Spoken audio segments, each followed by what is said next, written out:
Let's start off first. My friend, you just tell briefly what happened to you, who you are, and what happened to you like you described it before.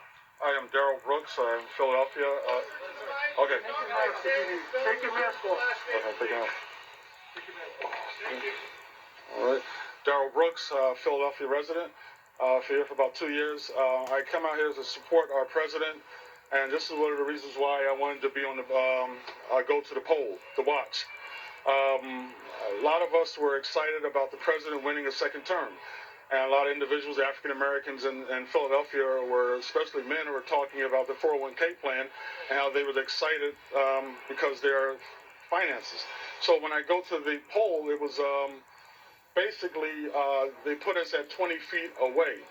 And they said no cameras, no phones, you cannot take pictures. I was even harassed by some of the Democratic Party poll watchers, and that is also recorded. And then next thing you know, it was 6 feet away, and they still would not allow us to see anything that was happening. We saw people working on the ballots, but we didn't know any names. We didn't see anything. We don't know if people voted twice or 3 times. We didn't know if people were dead. People were voting, but we were there and we were watching. And it's such a shame. This is a democracy, Philadelphia, and they did not allow us to see anything. And was it corrupt or not? But give us opportunity as poll watchers to view all the documents, all the ballots. And listen, you know, we just want a fair election. And we viewed that it was not fair at all. It was not fair to allow us to, you could allow us to look at the ballots, some ballots, but nothing. We were kept away from everything. Thank you.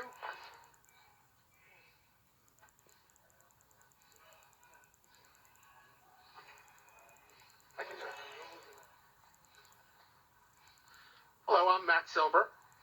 I went for 16 hours straight poll watching. It took about 30-45 minutes to get through, despite me having credentials of all possible manner. Eventually I showed an email proving that I was supposed to go in. They at least let me through. When I was there, I was turned away for a tablet. They did not want any tablets or computers there. I had to bring that elsewhere. Eventually, when I was let through, you were not able to get anywhere near the ballots. There were 3 rows of people counting ballots. The closest at my day, may have been 15 feet away. Then there was another row, then there was another row. To the extent that you could see anything, we were told repeatedly, including by Democratic poll watchers, including by police, that if they see us taking a photograph or a video, we'll be thrown out and not let back in. The only place you could use a phone was several hundred feet away from the ballots. I don't know what they were trying to protect. When I was there, I saw some people looking at the ballots legitimately. Some people were flipping through them at a rate of every second or so in a way that we specifically could not even see a single thing. To the extent that you could see a thing in certain boxes, I saw they seemed to be, at least certain boxes, seemed to be in the same unusual pen and seemed to have very similar handwriting. Some boxes were normal, some boxes were like that. When they finished with going through boxes, they put them in the very, very back of the room where you couldn't see a thing hundreds of feet away. Then they put supposedly the same boxes, I can't tell if they are or are not, through separate machines where they stripped the ballots, the outer casing with people's signatures, to the privacy ballot. At that point, the actual signatures are completely separate from the privacy ballot, and they'll never be able to be tracked back. What I saw was disturbing, and the process seemed to be specifically so we could not observe, and also so we could not challenge. The only way to challenge something was to call an individual called Seth, who was in the back of the room, who could speak to people. And again, they were very worried about photographs and videos.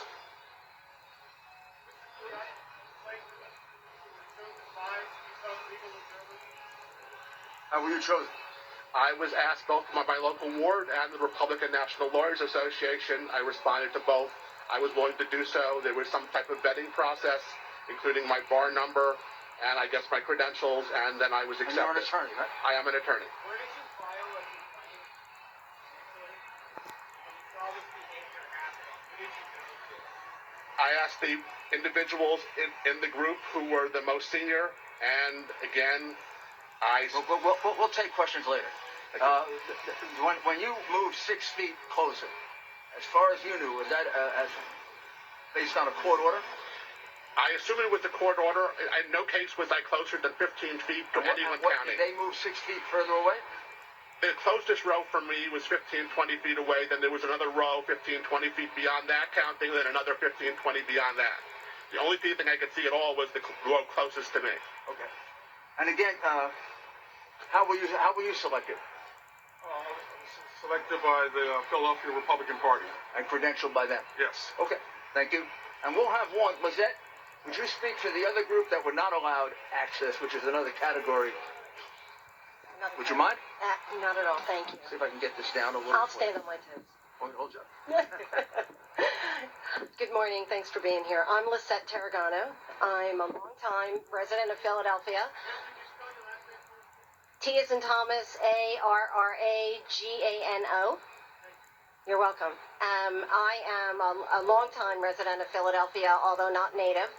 And quite frankly, I've always been about, I'm a retired attorney, and I got really, really hepped up about watching voter freedom, freedom of speech, and being able to say the words Donald Trump without getting pushed in the corner.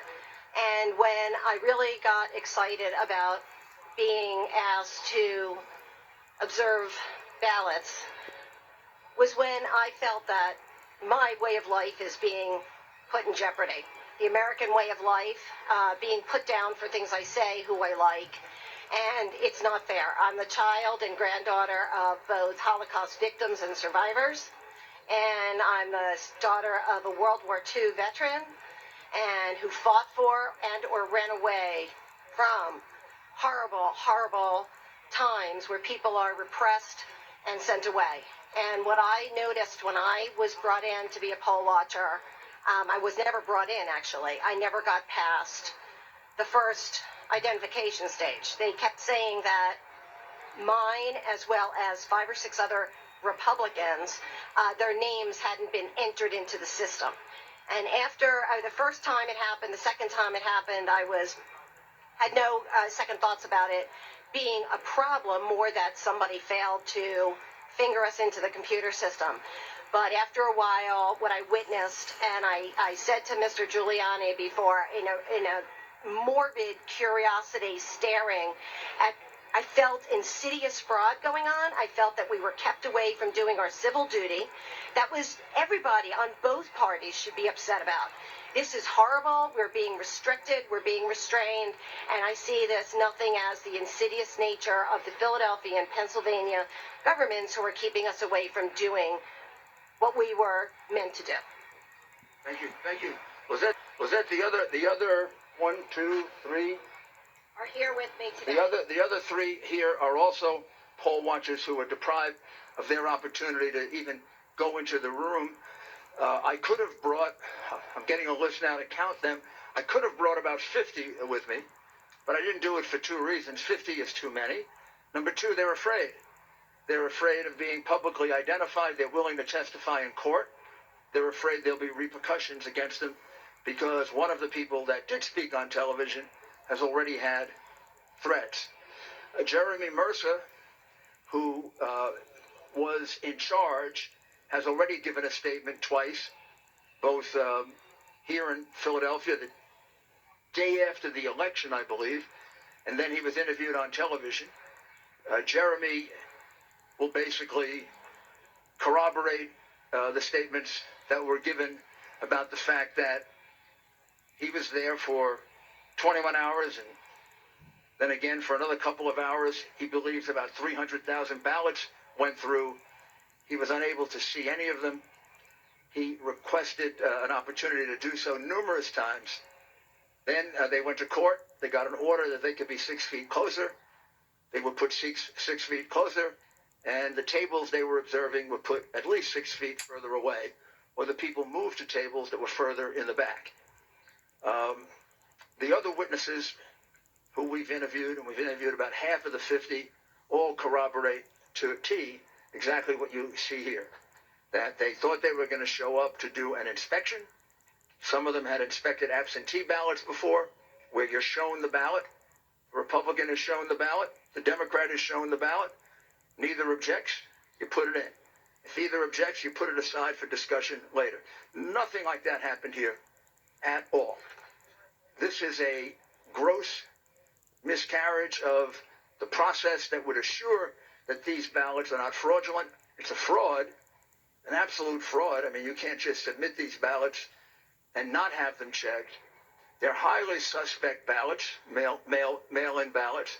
It's also highly suspect because it's almost mathematically impossible, several people have already testified, to close the lead that Biden closed when things closed on Tuesday night.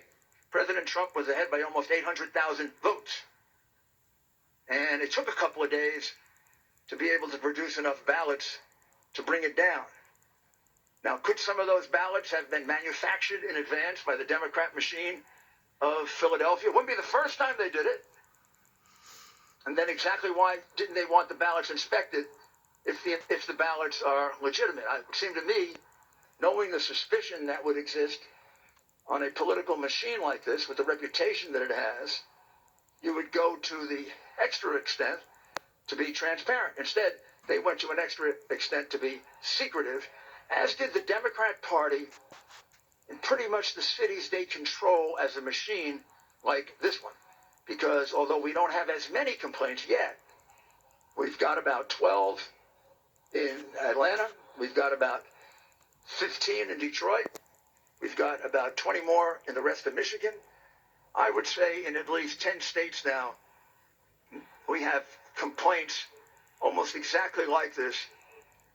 This will be a statewide case because there are 300,000 ballots equally in question in Pittsburgh with witnesses similar to these witnesses. In some cases, they actually saw a little bit more that would suggest that the ballots were being tampered with. But I have to wait until they're all fully debriefed.